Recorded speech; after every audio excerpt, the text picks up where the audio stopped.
Hello, my friends, and welcome to Artur Rehi podcast. My name is Artur Rehi, and today we have a very special guest from Russia, or not from Russia right now, Natasha. Welcome. Hello, thank you for inviting me to your podcast. And you are the very first Russian on this podcast, so I'm very glad you accepted. Yeah, I guess it's a pleasure to be first Russian here, even though, given the current situation, it sounds ironic.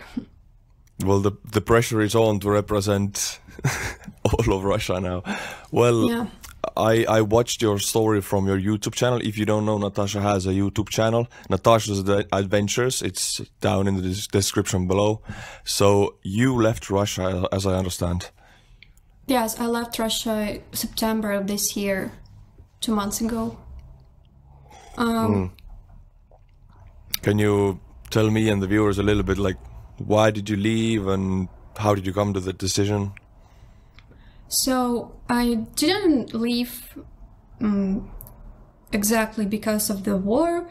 I always wanted to leave Russia. Not always, but since I was a teen, probably.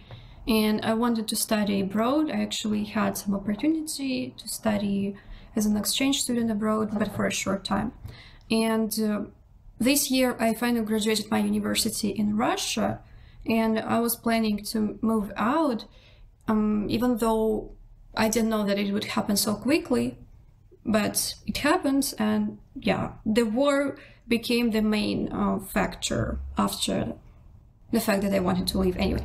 So the war started on February, and I had this constant pressure and fear that they have to leave soon. What if borders will be closed? What if I will be taken to jail for some posts? Because I was not careful enough to make some posts on Instagram against the war when it started. Then I deleted some of them, but I also made a video where I tried to be very careful. But I mean, the Russian FSB doesn't really need a reason to put a person to jail. They can put drugs in people's pockets or just make up something really easily. So I was really anxious this spring, but I needed to finish my university. Finally, I did and moved to Georgia. Now I'm here. Very compact way to tell your story, but I understand there was a lot of fear in that decision to leave Russia. Like you were afraid that because you make these YouTube videos on Instagram posts and you might be jailed, right? You had that fear. Yeah, not only jailed, so there's a whole system. For the first time, you can just get a fine, but once you get a fine, you put your name. Your name is on their records, and something more can happen. And also, if you go to protest, you again get detained. Then you get a fine. But if you're detained for going to the protest for the second time, you're getting a bigger fine. And then if more times, it's not only an administrative case, it's already criminal. And people were getting ridiculous prison terms, like Sasha Skalichenko. It is a very famous case. She was replacing price tags in the stores, like in the grocery stores. She replaced price tags with information about the war in Ukraine, so that people who buy groceries, so that people see it and it makes them think about the war. And for this, now she has been kept in the prison for half a year already, and she can face, I believe, 10 years, less than 10 years in jail. Yeah, and in addition, she also, because this case was really vocal on media, she has like some diseases, like she needs a special diet in the prison, and of course they don't care about people with special needs. I mean, they don't care about people in Russian prison at all, so it's not a surprise. And there are many, like another man, deputy from St. Petersburg, dared to start their deputy meetings with saying that So they were discussing some children's drawings contest.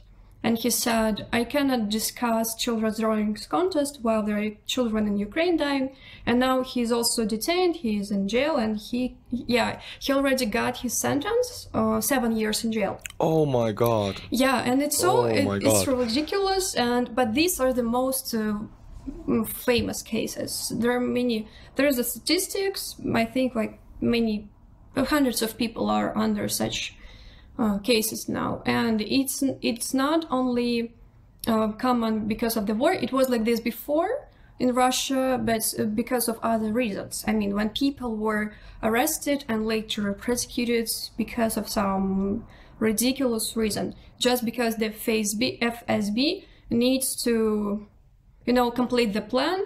They need to put some particular amount of people to jail every year, and that sounds so much like the lists from like Stalin, Khrushchev, yes. NKVD lists. Just fill the quotas. And yeah, exactly. So with all this knowledge, I, not only myself but all my other peers who also were against the war, we felt so anxious. Sometimes it was even maybe too over dramatic, and I was paranoid. But that's the state of mind and that I was in this spring. Later, maybe I became calmer, but still, this fear it lives inside of people in Russia. Oh, that I can only imagine. Like, what does it do? Like, to live with fear for many months, it has an effect on the body and mind, right? So, yeah. But how vocal have you been about your opinions on this war in Russia? Like, how have you made videos where you publicly state what you think about this? Yeah, so firstly I made Instagram posts. Some of them one post I deleted several days after, because Russia imposed the new laws against saying this. Then some of the posts they remained. I also posted Insta stories, but as for YouTube, I made a video, it was 1 month after the war started, because I could not collect my thoughts. I wanted to I wrote a script, I wanted to make it really professional, I wanted to include everything I think, but also being really careful. So in that video, I said that, by the new Russian laws, we even cannot say the word war. And now I'm embarrassed by the fact that in that video I did say the word war, but I don't remember exactly how I put it, because I think if I have said it, it would not be a problem for me later, in terms of the Russian law. But anyway, in that video I stated that I'm completely against the war. It's horrible, it is a shameful stain on the Russian history, and I'm really sorry for what is going to happen to Ukraine and what is going to happen in Russia, because Russia is going back to the USSR, and Russia is closing up from within because all the companies are leaving. McDonald's now is replaced by some tasty bootleg period. tasty period, yeah. And Russia is now like some artificial country, and I'm really worried because when I was growing up in Russia, it seemed to me that the world's opportunities are opening for myself. Especially I felt this after I started my YouTube career. I started traveling a little more, so I was growing up and becoming more open to this world, but my country at the same time was going backwards. And it's really not right timing for me to be young in Russia and use all my opportunities. And it's really sad to see how people are going, how the country, the whole narrative is going just backwards, the USSR. So am I saying correctly that you grew up with, Vladimir Putin's Russia? I mean, maybe you had some Yeltsin years when you were a kid, right? But most of the time it's Putin, it's Putin's Russia. What has been changing, throughout his regime?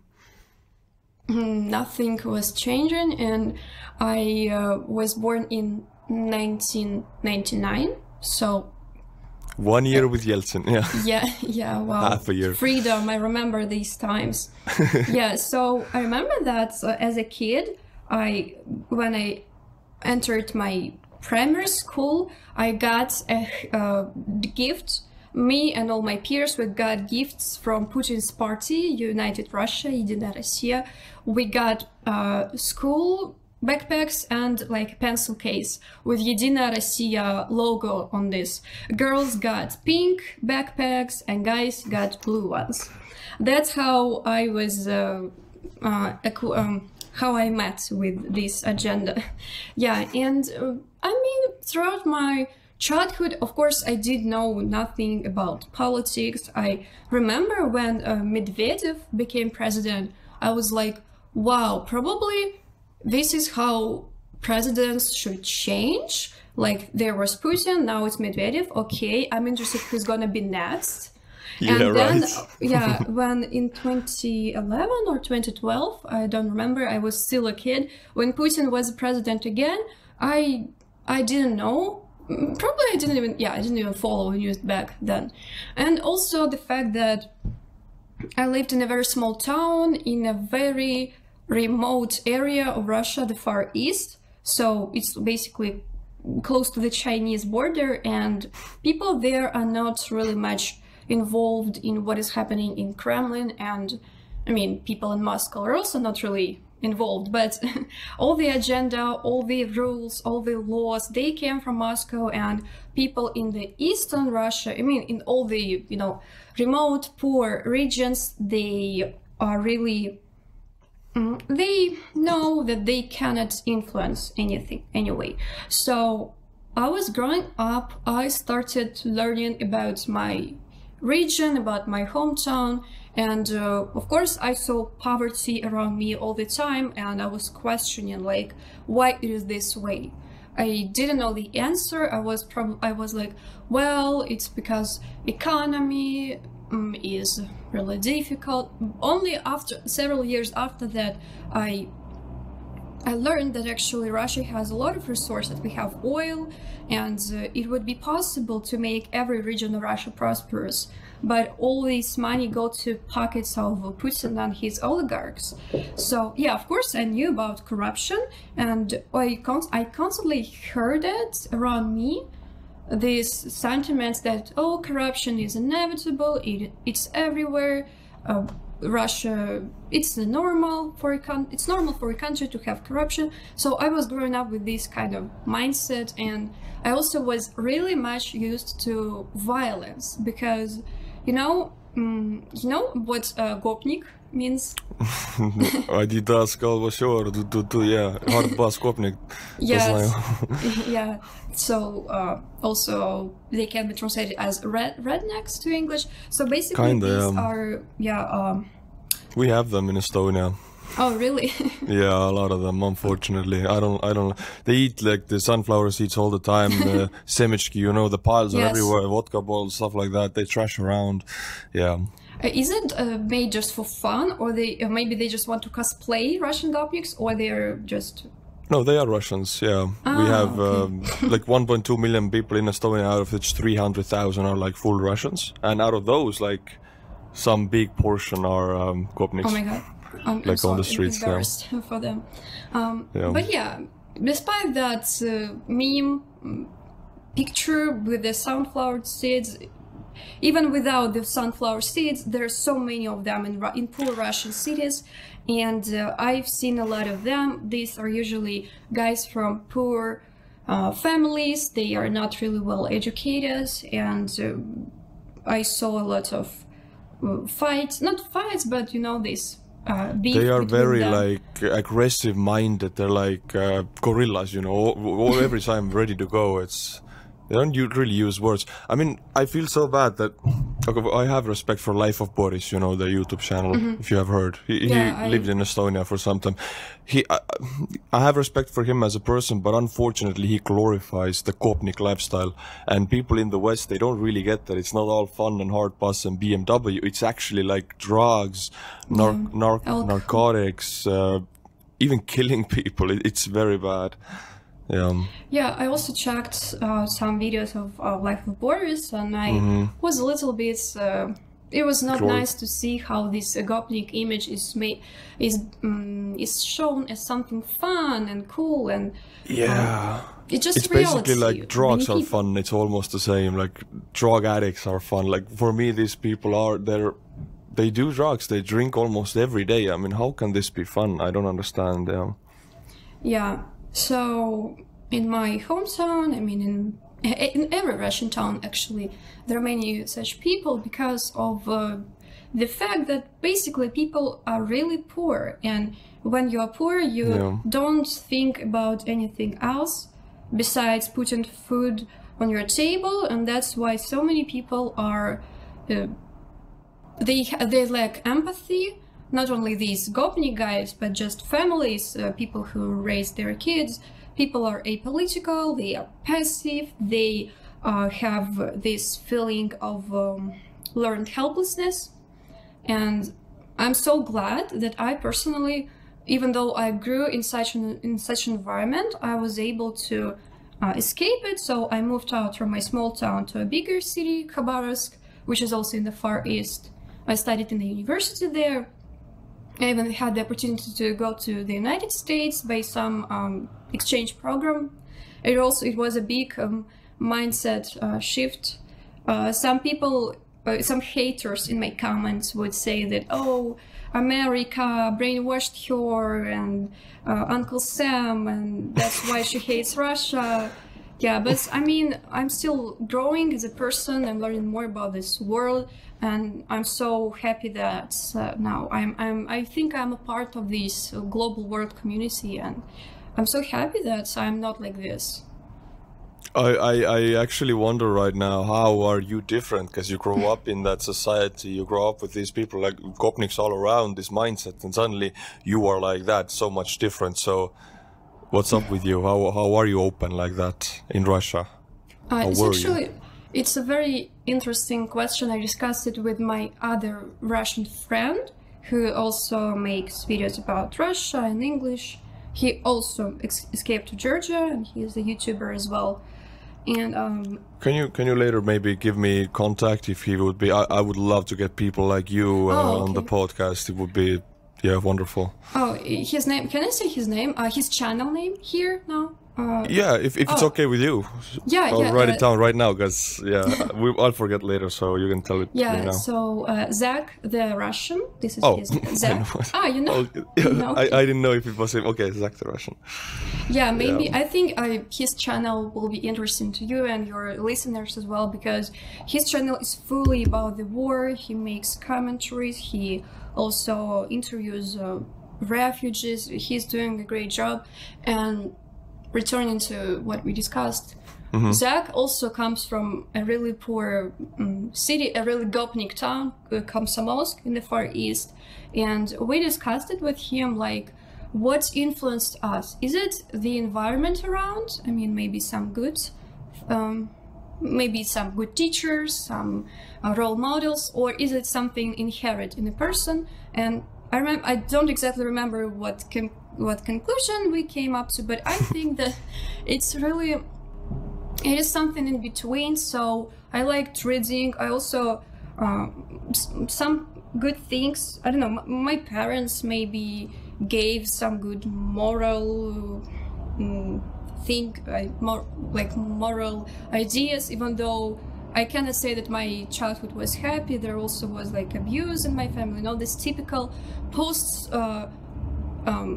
traumatized post-Soviet family. We have a lot of them in Russia. We have families with where parents drink, dad leaves the family. Luckily, I had I have a father, and mother and a sister. So yeah, but that is like, sorry to interrupt, in Estonia, also post-Soviet country, like having a father, having a mother when you grow up, it's like winning a lottery ticket, because so many families after Soviet Union, they just poof, they're broken, and that's normalized. So yeah, I think that as a society, there's so much childhood trauma that Russian people have. So I have this trauma from my parents, and they in their turn were raised by their Soviet parents who ingrained this fear, and I don't know, just horrible. Yeah, so I think some good things from education. I also like trading. I had internet, God bless internet, and I just at the age of 13 I began to be really interested in foreign finding foreign friends. I found groups on Facebook where you find pen pals and you send letters to each other. We even send packages to each other. I also collected foreign coins. I was really into all this numismatic stuff, and it was a mystery for me that, wow, I got a letter from a guy from Hungary or from Finland. I have so many international friends. That's how I learned English. And yeah, I always liked it, and now it literally saved me, because I think if not for that love, not for that passion for other cultures, I would not be able to grow. Because later I entered a university to become an interpreter, translator, even though the education in my university was, again, a post-Soviet system, not really valuable, but at least I have a degree now. And anyway, so that's how, I don't know, there are many people like myself, but unfortunately there's so many people who don't really care about the news at all. Yeah, so a lot of my viewers, and sometimes me also, I wonder, there's so many people in Russia, and I know Russians who don't agree with this, and people comment, why don't they do anything? Why don't they change the regime? Well, as you said, you can be jailed for up to 10 years for even changing the tags on the store. I mean, is that the reason why the people aren't doing anything against it? Fear? Yeah, these laws were adopted to just scare people. Like, look, if you do something, you can go to jail and get such a big sentence. But also, this question, I get it really often. Why people don't go out, how they don't see, how mothers can let their sons go to the army when they're mobilized. I think, again, it is just this feeling of hopelessness, helplessness that people have, and they don't read any opposition media at all, because we in Russia, we don't have we do have some media outlets, but all of them are based abroad. Novaya Gazeta Europe, Дождь TV channel Rain. It's called TV channel because, as I figured out recently, once it was a channel in Russia, like you could actually watch it on TV, but it was when I was a child, and now I'm like, wow, I'm so surprised to learn that sometime in Russia there was a moment when you could see an opposition TV channel just on your TV, because now it's impossible. Now it's all on YouTube. And some of these independent, anti-governmental media outlets, they are online, and yeah, you can get access to them, but people who live in remote areas, people don't even know that such outlets exist. They only watch the Russian TV, and the thing is that Russian... Solovyov, yes, and Kisilyov. Yeah, and this propaganda was pushed to people for the past 8 years, right after... I'm sorry to interrupt you. How often does the Solovyov show air in Russia? I cannot say. I don't watch it. I'm really careful about my mental health, but probably... as far as... not like every day? Because... Every day? Oh my God. No, let me think. once when I went to my grandma, I turned on the TV to see what it's like up there. I cannot say the exact number, but what I noticed is that every day there are, of course, news, like usual news, and all of them, like these typical TV news programs, I watched them in the childhood, but now I see how they are all so militarized, and it's all about, I remember I watched it with my grandmother, and after watching like 5 minutes of this, I felt so anxious, and I realized how it works. This propaganda, it works that way, that they want to scare people, like, oh, there's scary Nazis in Ukraine and NATO is helping them. They are making biological laboratories to kill Russians. But then so it's like emotional manipulation. But then they calm you down as a viewer and say, but don't worry, we will take care of this. Our Russian military men, we're strong, blah, blah, blah.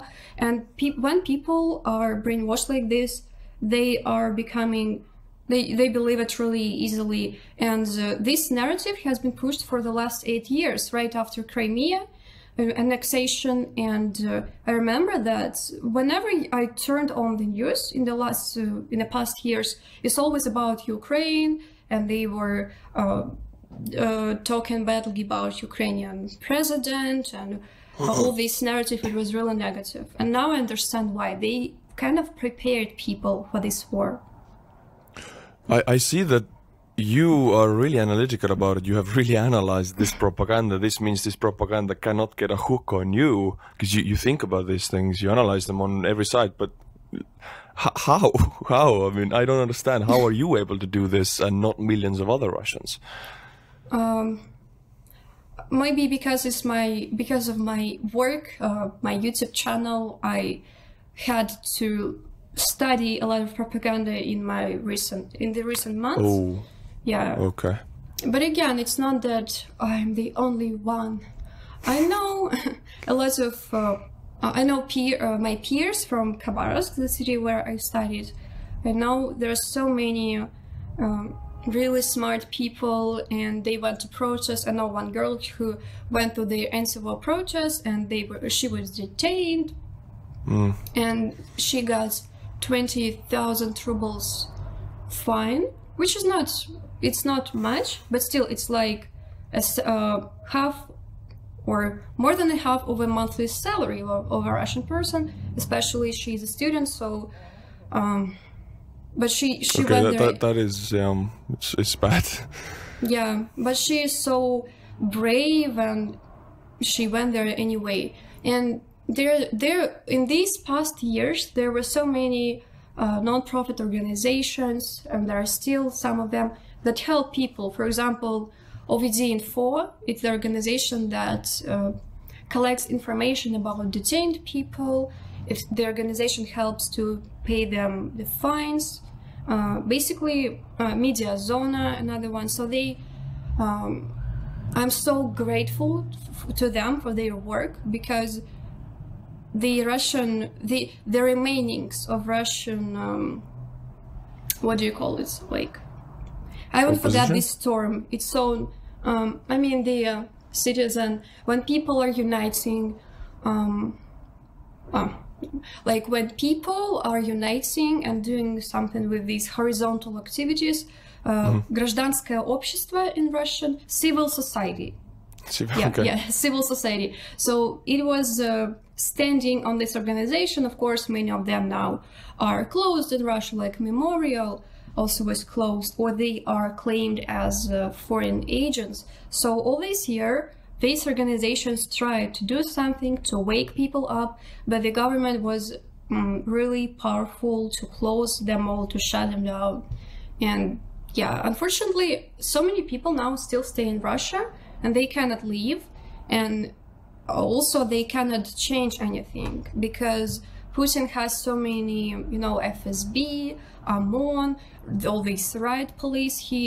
I guess Russia has the biggest amount of policemen per person. I might be mistaken, but there is really many policemen, and they get really high salary compared to other people. So it is really profitable for them to be loyal to the regime and to beat people up in the protests and all this stuff.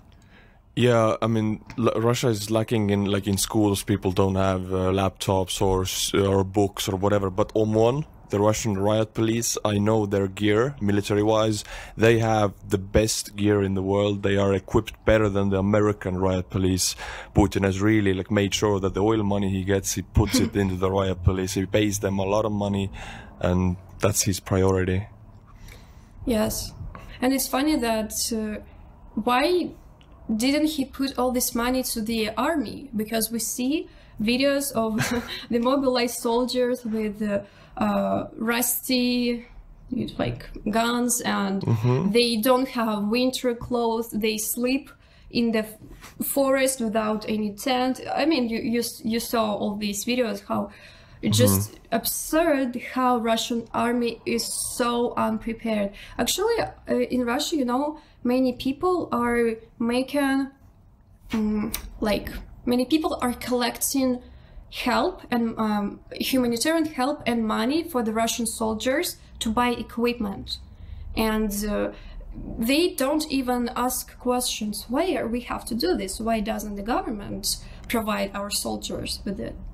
The government so much money rolls into Russian government, $1 billion a day only from energy exports and everything else. I mean, this money could do all of this and much more, build roads all over Russia, and still there would be an excess amount of money. Yes. And even I found one of such groups, volunteer groups on Telegram from my hometown, and I sometimes try to communicate with such people, trying to change their opinion. And I asked, they're mostly women, mothers and wives of the soldiers, and they were collecting, like, you know, winter socks for them or medical kits. And I asked them, but why you collect all this? Why doesn't the government do this? And they said, it's not the time to argue now. Our boys will go to the army. We have to help them. They're heroes. Like, don't make these arguments now. So they're so brainwashed, and I'm so sorry that these women, it's not only in my hometown, it's basically in every city in Russia. They think that their husbands are heroes and they are going to defend our motherland. And I want to ask them, defend from whom? Nobody invaded Russia. Russia invaded Ukraine, and this. Yeah, I saw a video. I mean, it might have been propaganda, of course, the Western propaganda, but you see a video of these wives kissing their husbands goodbye and sending them, like, to war, and they don't cry. They're proud. I see proudness in their eyes. Nash Geroi, our hero, with the huge sticker, like, oh, go, our boys are going, and their husbands are going to be used as meat, as cannon fodder, and their wives are proud about this. I cannot wrap my mind about this. It's crazy. Yeah, I saw a lot of such videos. I also saw a video about where actually women cried and one child cried, and the child was screaming like, "Dad, like, don't die" or something. It was so heartbreaking to see this. And I also saw videos of men getting drunk on these buses, or some men already died even before going to their like military office, because you know the military offices in Russia, they grab even ill people. They don't care about their medical check. So the people who were drinking in the buses, it seemed that they don't realize that they go to the war. It seems that they think that they go to, I don't know, fishing together with the boys, and it seems that people don't really know what war is like. Because one more interesting thing is that in the recent years, the Russian Ministry of Culture was producing a lot of movies that was glorifying a war. So we have an organization, it's called Fond Kino, Fund of Cinema, and they are making movies with our taxes, with taxes by using taxes of Russian people. And every year, by the 9th of May, you know, the date when the Soviet Union, the ending of the Second World War, yeah, and Russian current government is using this day as another reason to make people patriotic and be proud of the current Russian government, even though that victory was done not by the current government, but by all the republics of the Soviet Union, and like 80 years ago. So Russian government, this Fond Kino makes such movies every year, and in these movies you don't see the horrors of war. They show it as something heroic, like it's beautiful to die in the war, and there's always some love story, love line in that movie, and you see and think that it is something really interesting and exciting to go to the war. That's why people don't really know how horrible it is. And they again lack empathy. Yeah. I've actually watched some of these movies, and I gotta say, the production behind them is good. They must have a lot of money, because some of these movies I watched, they're all Russian propaganda. I watched the plot, it's like, oh, we won the war. It was actually Americans, English, French, everybody. But in those movies, it's all the big, great Red Army, and the way they, like, the battle scenes and everything, they are good. They're like, they're well made. I gotta say, they're not bad, shitty movies. They're actually really Hollywood, like big explosions, slow motion shots. I'm amazed. But then I remember they have unlimited amount of money to do this, to show the people. Yeah. Like, it's a priority to pump out these movies, I guess, to glorify this war. There's even one Russian YouTuber, Bad Comedian, who makes reviews of such movies, and he's completely just outraged by this horrible propaganda put in these movies. And even though these films have a lot of effects and are really well produced, when this YouTuber looks at the budget put in the movie and the money that the movie collected in the cinema theaters, it turns out that these movies, they are not really popular, or maybe they are, but the thing is that a lot of money was stolen while producing those films. Again, because of corruption. Yeah. Well, but can you talk a little bit about День Победы? It's the Victory Day in Russian. Am I correct to say that this is the biggest day in Russia right now, and the most important day in Russia? 9th of May. Yes, actually, it's an interesting point. When I was growing in my hometown, a small town, we had only 2 days when the whole city was celebrating. The City Day, which is the birthday of the city, it's also a very important holiday when the city administration uses a lot of money for celebrations, and the 9th of May. And yeah, but the 9th of May, it's a national holiday. It's even more important. And I remember how we celebrated it in schools. We sang songs. In the city there was a concert, then fireworks, also military parade with all the tanks and soldiers, and it happened in every large Russian cities, of course not in small villages, but everywhere, almost everywhere. And this holiday, it's used as a means of propaganda, and I'm so glad that I started to realize it. I was not critical about this holiday. I started to think about this only after I read some sentiments in the internet. So this is again how internet and access to the information can change your thinking. And I started thinking, like, why we put such much money to these parades, why all this celebration when we still have people living in wooden houses with toilets in the streets, when so many people are poor. And with every year this holiday, we have this term Победа Бесия. I cannot translate it, but it's like, it means this term explains the ridiculous circus that the government throws this holiday in.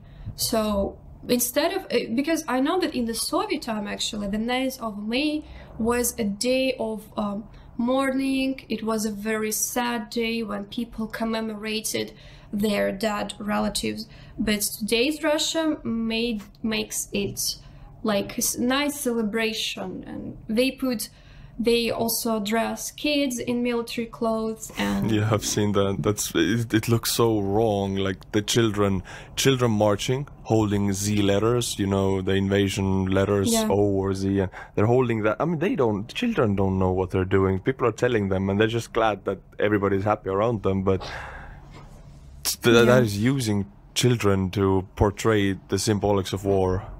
It's so, it's hard to watch.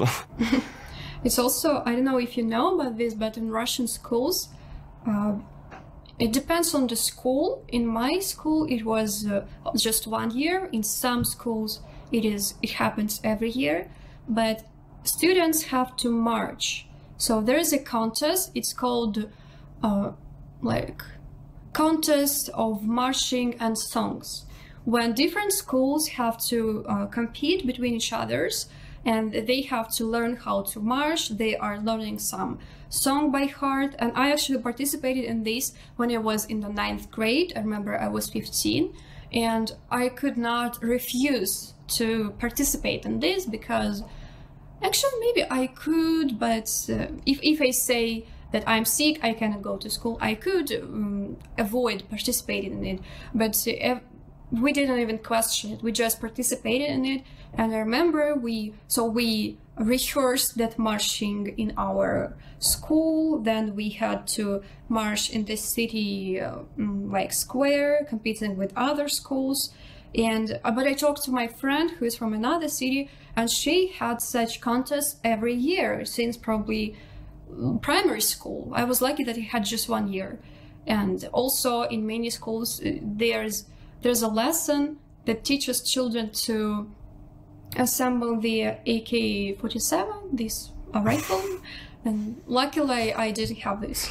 But this militarization is just horrible. Yeah, my mother told, like, she was born in 1973, right? And they, like, from 5th or 6th grade, children do gas mask drills and assemble Kalashnikovs without bullets, of course, but children do this. And it's weird thinking my mother, like 50 years old, knows how to assemble a Kalashnikov. What the hell, right? She's a dentist and she knows how to do with that weapon. And now it's coming back. Putin is bringing that back. And also in schools and universities, I read somewhere that he is forcing some lessons. Some lessons, yeah. Do you know about that? Yeah, so the Russian Minister of Education made this new thing. It's called, so they basically want to make this extracurricular class in Russian schools. It is extracurricular, which means that children can refuse to go to them. But of course, nobody knows, because people in Russia don't know their rights, and they don't know that they can avoid this. And it is, in some schools, it is taught as obligatory class, mandatory thing. And so this is called разговоры о важном, conversations about the important. And a big name. Yeah, I saw reviews of I saw the content of these classes. Some of them are okay, you know, about family, about, I don't know, ecology, taking care of nature. But the program is different from different ages for children. And for example, in Russian high school, there are classes about actually the war with Ukraine. And I don't remember exactly what they wrote, but there was something. Yeah, there were names of heroes who fought in Donbass. So there were information about the 2014 events. So they are preparing the Russian. They are teaching it as a part of our today's history, and they justify it. And yeah, it's just horrible. Yeah, also one more thing is that another thing that Russian Education Ministry wants to implement, I think it will be happening since the next year. They want to return the lessons of military preparation to Russian schools. It's called something like военная подготовка or something. So this subject existed in the Soviet Union. I heard it still exists in some other post-Soviet countries, but in Russia, like I never heard of this. We partially had it again when we learned how to assemble the rifle. Also, you mentioned this thing, this anti-gas thing. Gas mask. Gas mask. I remember that in my school we were putting it on. It was funny. Everybody just laughed. Of course, I don't remember anything of this. We just took funny pictures, and I don't remember any actual useful knowledge that I was supposed to learn. So yeah, the Russian education. I'm so sorry, because we could have so many good programs. We could develop, because it is really important what you are teaching children, because they're the future of this country. But this is again some Soviet-like system.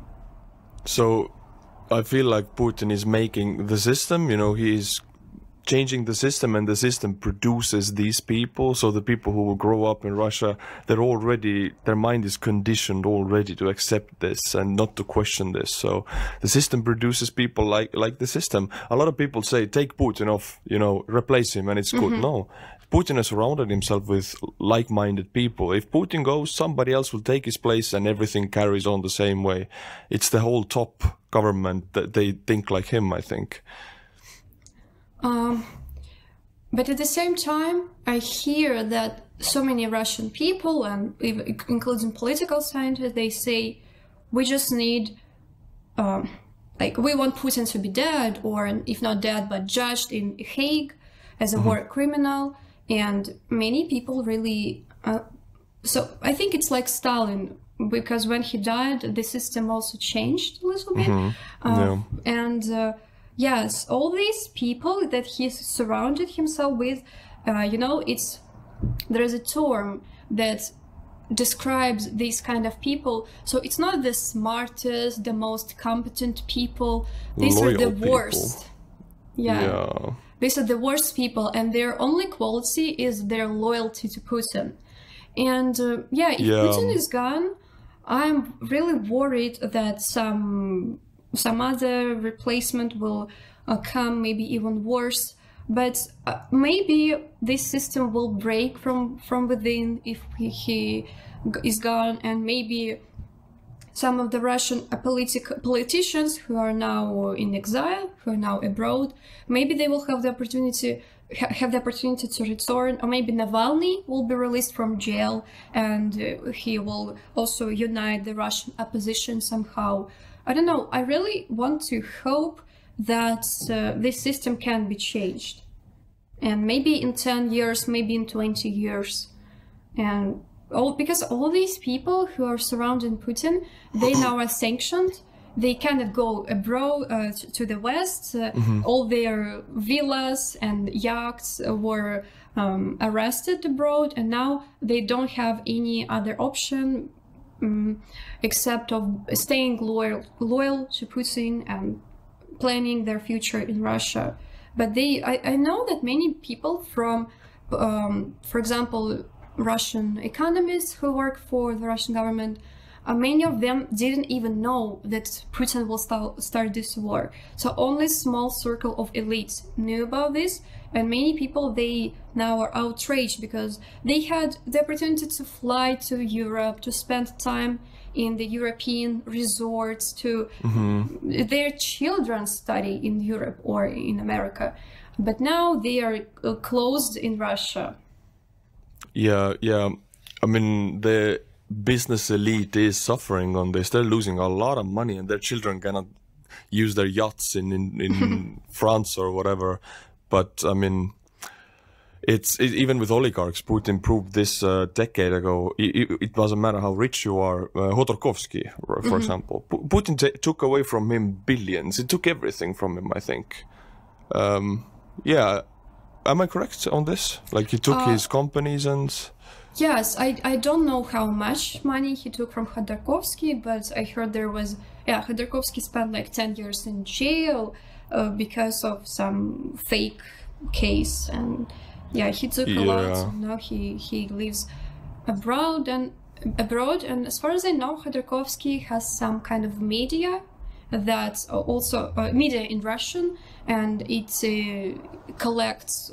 I mean, it is an opposition media, and it's really good that we have it, because we in Russia don't have really many representatives of Russian political sphere, and we need it for the future. Yeah, and I mean, as you said, in Russia, you cannot just switch the channel to go to opposition media. You have to actually put in the effort to find it. It's not made easy to find other way of thinking or to consume other type of media. You're served only this one type of media, I guess. Yeah, because you can access some websites only with VPN. Yeah, but some babushka doesn't know about VPN. For example, a lot of people use Instagram, and now you can access it only with VPN. But some people, they're like, oh, okay, I cannot use Instagram. Okay, I will follow my influencers on Telegram. So a lot of people, they don't even make this extra step to follow independent media. That's why they just continue watch. I don't understand how they don't realize that TV is lying to them. They believe it. I asked that question from myself, like how you see this information, and it's obviously it's so like bloated. Let's say military-wise, I'll do an example. Like officially they claim Russians have destroyed, I think, 5,000 Ukrainian tanks. Ukraine started the war with 500 tanks. And you get this information daily. We destroyed 100 tanks today, 100 tanks next. We just shot down 200 Ukrainian fighter planes, you know. Ukrainians have Terminator killer robots against us, like stuff like that, and people eat it up. And I think, how is this possible? Like this... Have you seen any Terminator robots around you? Like, no. They don't question it. Yeah. But I guess it is hard to understand for you and for me also. I mean, you think differently, you're open-minded. So I guess you will never understand why they believe it, because you cannot believe it. So... Yes. I watched a lot of YouTube documentaries made by Russian independent journalists who are mostly all abroad now or claimed as foreign agents. And so in the Russian opposition YouTube field, there's a lot of conversations about this. Since the beginning of the war, people are trying to understand the mindset of people who believe in propaganda or their interviews. So we Russians try to understand our other countrymen who are believing this, and sometimes it's so I'm so tired of this. I'm so tired of trying to understand their mindset. That's why I realize it's just useless to argue with these people. I tried. Sometimes I go to some comment section and try to throw in some reasonable arguments, but it seems that it's impossible. Yeah, it's a huge loss of energy to try to change. I mean, believe it or not, we have people in Estonia who only watch Russian media, Russian people in Estonia, and they are they are what they consume. They like this media, they watch it, and they accuse Estonians of being Nazis. They accuse Ukrainians of being Nazis, and they are in the Russian. They have a choice to switch the channel to an Estonian channel. What if they have this choice in Estonia? It's a free country, but they choose to watch this Russian media. They feed from it because they are in another country, and it gives them identity because they're like in a foreign land. It's not their culture, so they feel the need to protect their culture. And how to protect Russian culture? You watch Russian media in Estonia. But nowadays, it comes with a catch. I mean, it brainwashes you. So we have a lot of these people, unfortunately, in Estonia also. I saw news that some people in Serbia, in Germany, in some other European countries were making demonstrations with the Z letters.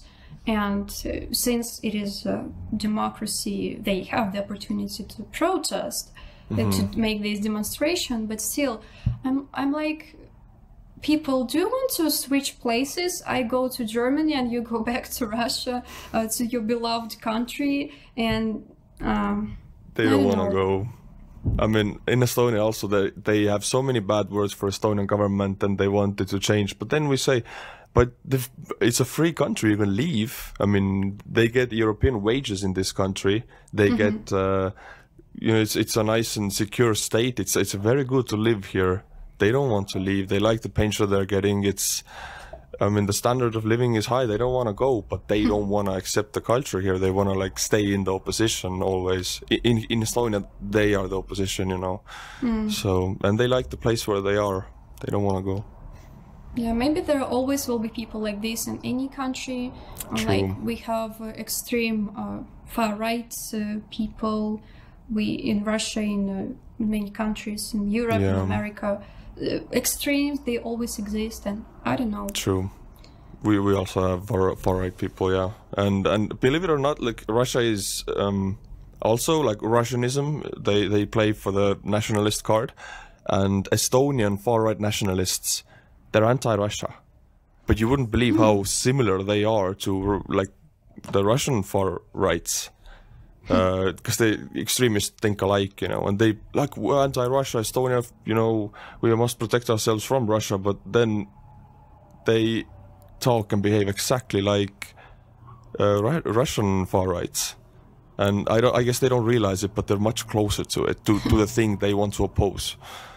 In my eyes, yeah. I once was reviewing, so I just posted it to my Instagram, pictures from a group that I found on VK, a Russian social network.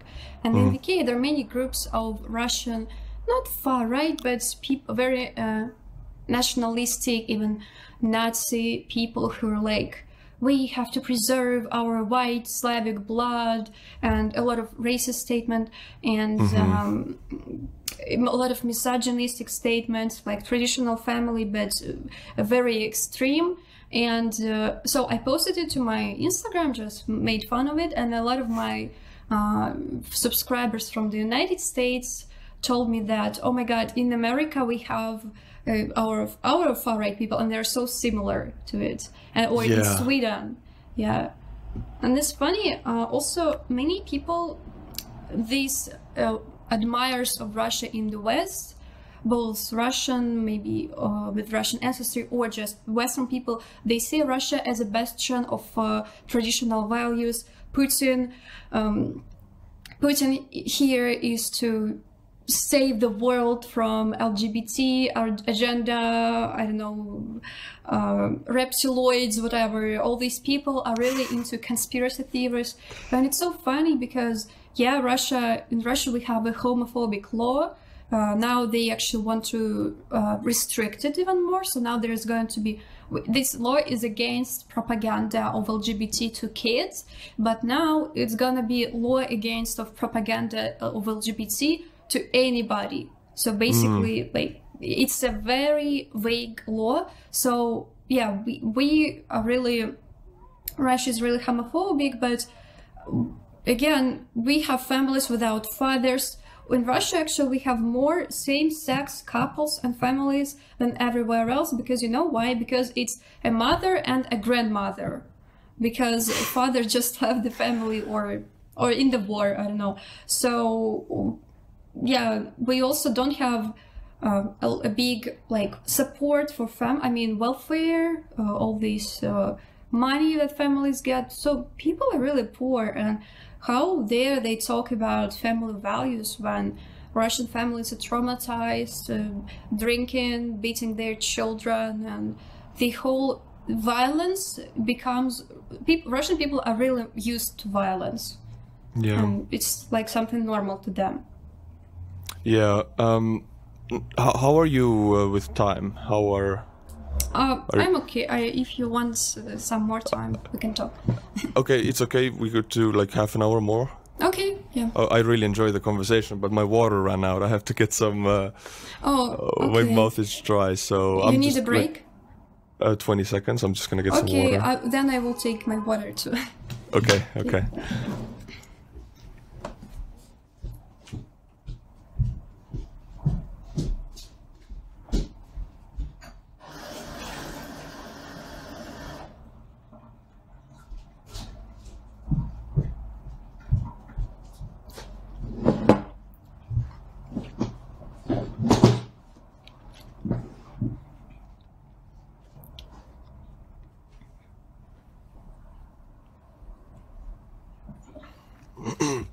Okay, I'm back. Yeah, I remember a few years ago, correct me if I'm wrong on this, but Putin passed a law, I think, that that limits police's actions on home violence. So if it is in a home, in a family, police cannot go and do anything anymore. Am I correct on this? Yeah, so it was called the decriminalization of domestic violence. So now it's not a criminal case, but an administrative case, and people get like some little fines for this and not a really serious prosecution. Some people say that it was even good for eliminating domestic violence because it has something to do with the complexity of all these policeman procedures. So it was easier for them to prosecute these cases, to review these cases if this is an administrative case rather than if it's a criminal case, something like this. So in some terms, it was maybe a good thing, but at the end of the day, it all made it even worse. And Russia still is, I believe, it's the only country among all the post-Soviet camp that doesn't have a law against domestic violence. Maybe some other countries also don't have it, but yeah, this is horrible. And there are so many cases when women, when they suffered from their stalkers or former husbands, there are horrible cases when husband like almost killed them or injured them somehow, and the woman, like in another country, she would have, if she called to the police, she would have, correct me how it's called, like restrictive order. Yeah. So when a person cannot approach another person, or so it would be treated really seriously. But in Russia, you call to the police, and there was one case when a policeman says, well, when there will be a dead body, we will come, but now we will not come. And this is what happens. Yeah, then all this domestic violence situation goes deeper and deeper, and people and women die from this, mostly women. And yeah, again, it is another example of how the society is so used to the violence. And if some people try, so actually in the Russian government, there is a group of politicians who is currently working on this law. They have, I watched interviews with them, and they are constantly trying to draw the government's attention, like, hello, we need this law, let's work on it. So they are working on this law, they are writing it how it should be written, but they're ignored by the government. The review of this law is constantly postponed for the later times, and this has been happening for like 5 years already.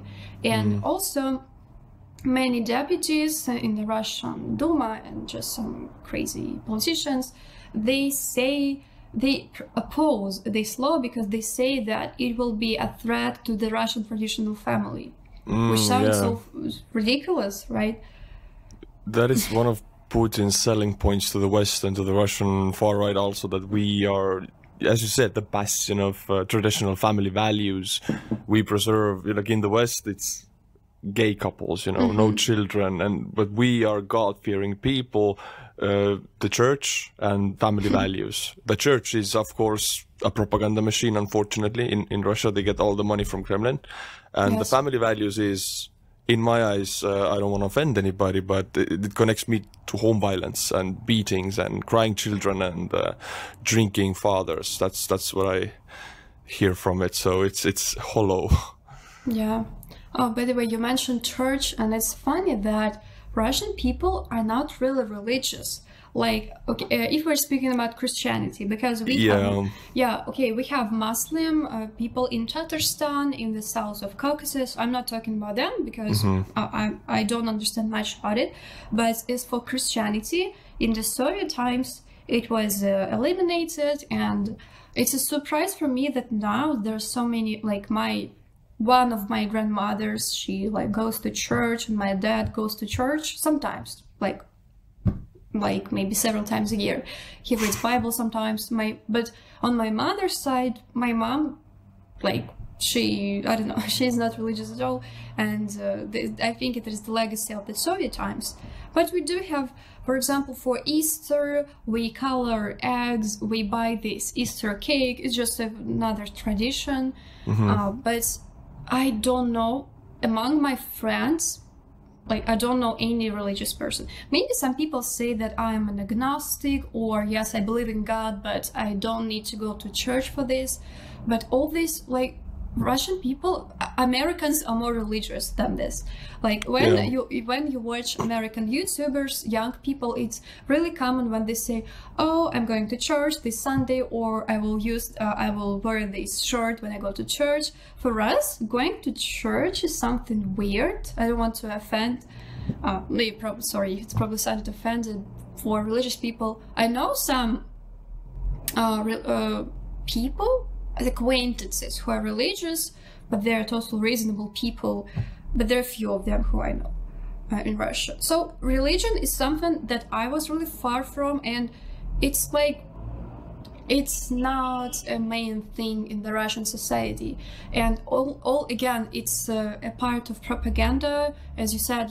The churches, Patriarch Kirill, the Patriarch Kirill, he was some kind of a criminal in the 90s, and they build these cathedrals. I think I already told a lot that is enough to open the criminal case against me, but anyway, yeah. You're playing with fire.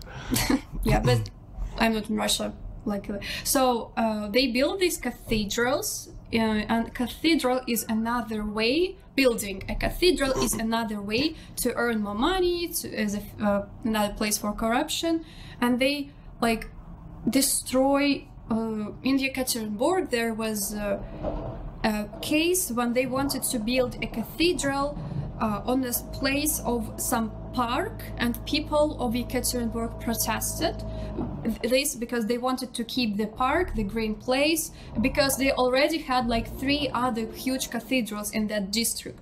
And finally they managed to stand up, and I mean, it was actually a big victory for the Russian civil society. It was like 2017 or something, but they protected their park. And again, they show us in the news how Putin is celebrating some religious holidays. You know, he goes to the church. We have this tradition of putting a candle for somebody in the church, in the Orthodox Church at least. And they I'm actually, how do you say? I'm baptized in the Orthodox Christianity. Okay. Yeah, I was baptized too when I was 3. It's again a tradition for... They do it to everybody, yeah. Yes, so they show how Putin is celebrating... Putin is going into Cold War. What holiday was that? It's Three Kings Day? Epiphany. It's like... No, it's the 19th or 18th of January. It's a tradition when people jump into cold water. It somehow represents like when Jesus. No, I don't know much about it. But anyway, yeah, and there were rumors that the water was especially heated for Putin because there was no like vapor. You call this like when it's cold outside and no, I'm mistaken. So there were some rumors, some evidence that the water was heated. I don't know, maybe just meme, but it's just so ridiculous to see how, because Putin, he is not religious at all. A lot of his acquaintances. And what is he doing now? He's killing people. I think a religious person who has some morals, they would not do this. But I mean, Patriarch Kirill, the leader of Russian Orthodox Church, is not religious. He is blessing Kalashnikovs with his holy water, like shoo shoo. Yes. And you cannot do this as a good Christian. It's against everything. You're blessing weapons to kill as an invasion force. I mean, you could say that the leader of the Orthodox Church is not religious by that. Yeah. Yeah. And I'm so sorry, because there are so many good people in Russia who are Orthodox Christians, and but their church is represented by these criminals, and I think it's wrong, because church, it should be separate from the government. Yeah, I think so. Also, it's not only like Russian Orthodox Church in Russia. It's actually, before the war started, we have Russian Orthodox in Estonia also, because we have Russians, and some politicians played the pro-Russian game before the war, and they got money from Putin's government to build these churches here. And there's a huge issue, because Putin's propaganda goes through these churches to Estonian people, or people who go to the church as good Christians. So it's a way, because religion is not like just, you don't say a father in the church, you're not going to think he's a spy. But actually in Russian Orthodox Church, this is how it works. I mean, they lecture people, right? And what they say, people are very vulnerable when they listen to this. And they say whatever comes from the top comes from Kirill, and Kirill says that this invasion is good. So now people see this as like spy network or something like that. Although it's supposed to be just religion. It's so bad. Yeah. My great-grandfather was actually, like, in the 40s, 1940s, she was an Orthodox priest, Greek Orthodox priest in Estonia, like the Greek style. And when Soviet Union came, they really harassed him. They put his wife in jail just because he was a priest, like to scare him and manipulate with him. And my grandmother, who was the daughter of this priest, she was bullied all throughout school in the Soviet Union because she was the daughter of a priest. So, as you said, the Soviets really rooted out Christianity. Yeah, there are so many people whose ancestors were repressed or sent to the exile in the Soviet times, especially in Siberia. Well, in Siberia, there are many people who were exiled even in the Russian Empire, so before the Soviet times. But so many people were repressed during the Stalin repressions, and I don't have such ancestors. My family history is just like my mother's relatives were actually peasants from Ukraine who came. Yeah, so I have Ukrainian roots, Belarus roots, and Russian roots. They were just peasants who. There was a program in the beginning of the 20th century, a program for peasants from different parts, I guess. Back then it was still Russian Empire, yeah. And they came to the Far East to farm.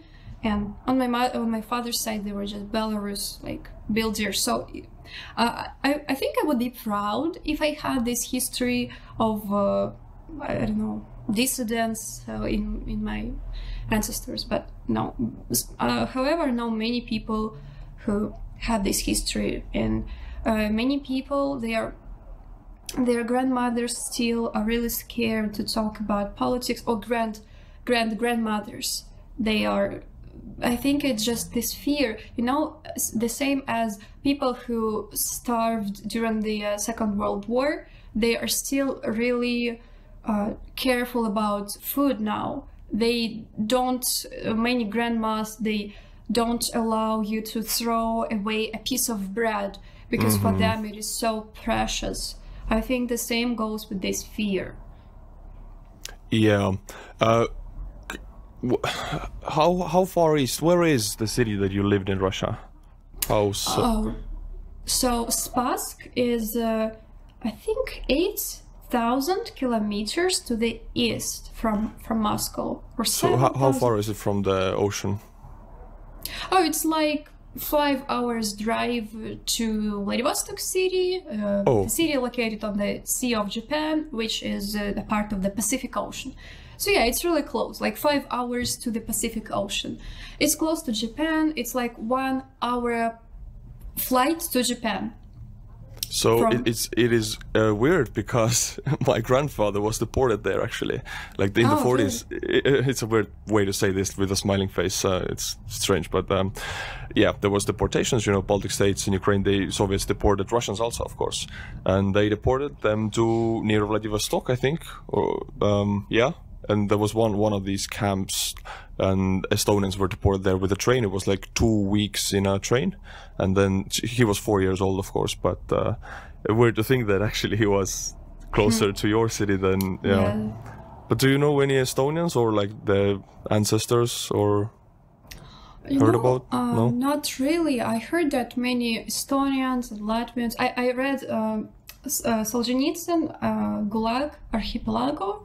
Something like this about Solzhenitsyn. You know, he spent time in camps himself, and he wrote about many Lithuanians, Latvians, Estonians who he met in camps. I also read Varlam Shalamov. This is another Soviet writer who spent time in camps somewhere in Siberia, in Kolyma. Yeah, so in my region, I think, I don't know, but there's a big, actually funny, not funny, but bitter, a big Ukrainian ancestry in my hometown, in my region. We even have villages with Ukrainian names. So my grandmother was Ukrainian, and she spoke a language which is partially Russian, partially Ukrainian. And in my hometown Spassk, there actually was. We don't have really many activities for people, but one of them was like choir for elderly adults. So elderly people can go to the choir and sing together. So this was a choir of Ukrainian song. And I wonder, by the way, so there were like, I don't know, 10, 15 people in that choir in my hometown. What do they think now when they watch that news? Because they are all saying Ukrainian songs, they have Ukrainian ancestry. I don't know. So many people among my friends, they have Ukrainian surnames, relatives. I know one guy who has relatives in Ukraine, and actually before 2014, he even went to Ukraine by bus because Russians could go there without passport, international passport, and now obviously since the 2014 he cannot visit his relatives. I mean, Russia, like people in the West maybe don't see or understand this, but Russia and Ukraine and the people are so interlinked, so closely connected. Everybody has relatives, everybody knows somebody from Ukraine, or Ukrainians know somebody from Russia. I mean, families who visit each other across the border all the time. I mean, they were so close. As you said, you don't need a passport. You could just walk on the border. That's how it was before. So this is truly like a domestic fight here. I mean, these two countries were so close before, people at least. Yes, and Russian also, despite what Russian propaganda says, there are many Russian-speaking people in Ukraine, because our propaganda says that Ukraine banned Russian language in Ukraine, they have to only speak Ukrainian. But no, I know that Kiev was very Russian-speaking because, I don't know, maybe because it's just a big city. And I listen to a lot of Ukrainian singers. There are many, because they sing both in Ukrainian and Russian. And many singers from Ukraine would go to Moscow because Russia is kind of a center of all the Russian-speaking countries, post-Soviet countries like Kazakhstan. So many singers would build their career in Russia. And yeah, it was totally normal. Like they were giving concerts in the Far East, in Ukraine, in Russia, and Belarus. And I also watched the interview with the Russian rapper Noise MC. He's a prominent Russian singer. He is now, I guess he's he's in Lithuania, Latvia. He also made concerts. He collected money for the refugees. So he's really vocal. I mean, he helped Ukrainian refugees, and he told about his childhood. So he was growing in Belgrade city, and he was really into hip hop culture. So their hub of hip hop culture was not Moscow but Kharkiv, because I assume Kharkiv is closer to Belgrade than to Moscow, probably. But this is what he said. And so there were almost no borders, and he and his peers would go to Kharkiv to some hip hop festivals, then return, and he would give concerts in Ukraine before the war. And it was totally normal, the relationship between countries, and we did not even have any, like ethnic conflicts, any so to say reasons for any reasons for this war. I mean, any war is completely horrible and cannot be justified. But yeah, I've seen the reasons Putin gives for this war. They have changed all. Like, he's not consistent at all with his propaganda. Like, in every speech he has like a different reason why they invaded, and Ukrainians are Nazis, or they have like biological weapons, or they're Satanists, or they're drug addicts. Like, all of this has come out of his mouth. But whatever it is, I haven't seen Ukrainians or Russians feeling like that. I mean, Russians have relatives there. They just cross the border. They have friends. Like, no Russians before this Putin speech have felt that Ukrainians are Satanists or Nazis or drug addicts. Like, this is just to justify this invasion to grab more land, I guess. Yeah, it's because in the beginning they said that their goal is denazification, demilitarization, these stupid words. Then the second reason is to protect people of Donbass, and now when so they don't use this denazification and demilitarization term anymore. Now they say de-satanization, and they really say that we are fighting these Satanists from the West, like NATO. They want to destroy our traditional values. I don't know who believes it, but apparently there are some really, really brainwashed people who believe it. I know that actually many people from Russia who have relatives in Ukraine, they now don't communicate anymore. They cut their relationships because of this propaganda. Yeah. Medvedev, right now is also in the government. I think he's the leader of Единая Россия, the party. And when this war started, he has become very aggressively vocal. When Zhirinovsky died, the Russian politician, right? Yes. He was very aggressive speaking. And when he died, I think Medvedev took over his place. He's like very aggressively saying, like, he's like saying that Ukrainians are Satanists and we have to like purify this earth from Ukrainian Satanism and stuff like that. And he went to visit a factory, and there was a video about this. And he was fully wearing like this leather styled, very, in your body, like pure Nazi look. I'm not kidding you. Like, I think he has some idols there or something, because he speaks like them, he wears stuff like them, and he like behaves like it. And I wouldn't be surprised if his like personal idols come from the Third Reich government. Well, Medvedev, he went completely crazy. He was so liberal when he was a president in Russia. He wrote an article, something like about freedom in Russia, that Russia should move in the democratic direction. He took pictures with Steve Jobs when he presented his new iPhone. So there was a hope for the Russian democracy system. Yeah, but now I heard that a lot of political scientists tried to understand why Medvedev changed and became so aggressive and so vocal about it. And the reason, maybe he just wants.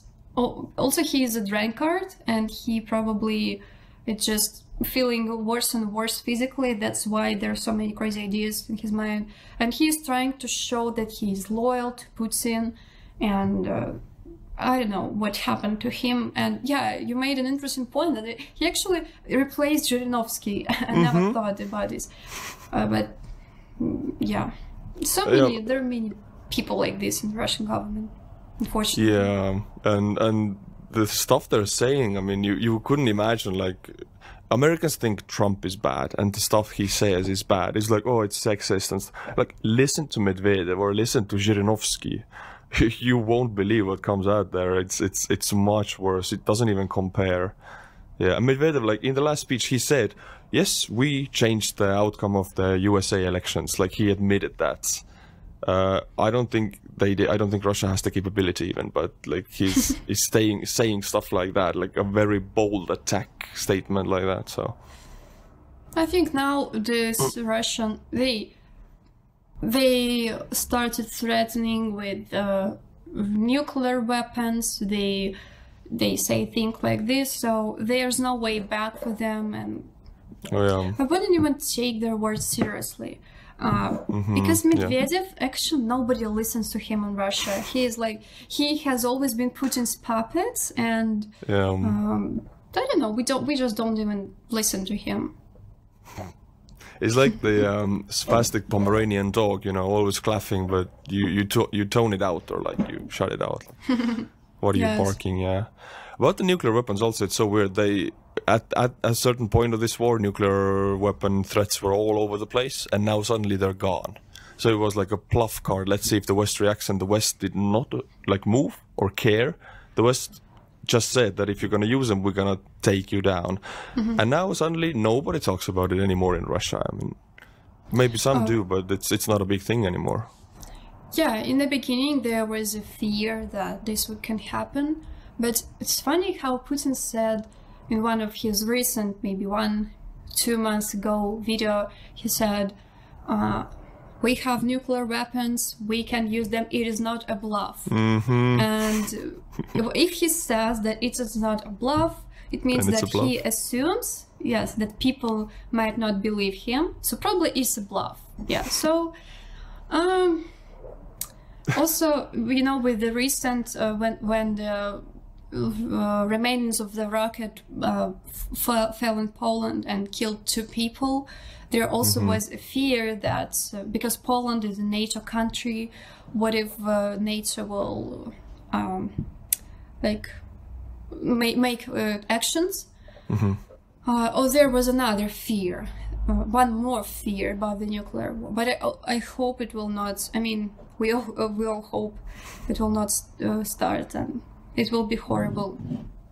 I honestly don't think Putin would go to that. I don't think so. And I think, like, he's with China. He needs China a lot. And I think Chinese leader also, they spoke about this. And China is not interested at all with this nuclear stuff. So China let him know what's up. So, and this is why we don't hear these threats anymore. Putin was very vocal about the threat before, but now he doesn't mention it anymore. So, yeah. Yeah, it's funny how the Russian media, this propaganda news, always showed China as our friend, our companion. But now China doesn't do anything, and it's completely reasonable. And it's just funny how they, because I remember when Trump was elected in 2016. I remember how on the news they showed that. I don't remember exactly, but they showed Trump in a positive light.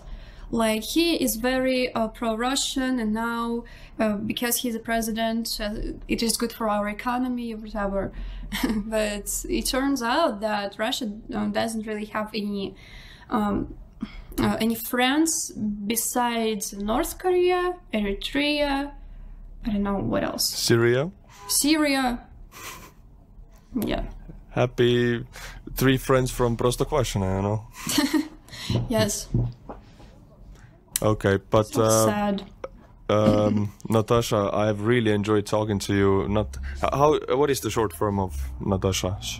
It's actually Natasha is the short form of Natalia, but I prefer Natasha because it's a common thing for Russian names. So you're correct. Yeah, I Natasha. really enjoyed talking to you, listening to you. You're very like analytical, and you know about it, and your English is also very good. Oh, thank you. So this is our episode here, but would you be okay to do another one in the future sometime? Yeah, sure. Okay, If there's so some news. yeah, as you can see, we no like prepared question. We just talk whatever comes up. We talk about music. We talk about whatever. Also, I think I'll try to get Zach the Russian on the podcast. That would be Okay. cool. Yeah. But everybody who is interested in Natasha's channel, it's in the description below. And are you okay to post this on your community when it comes up? Okay. Yeah. I gotta ask. Yeah. But Thank you. yeah, my friends, up until next episode. I'll see you then. Bye bye. Bye.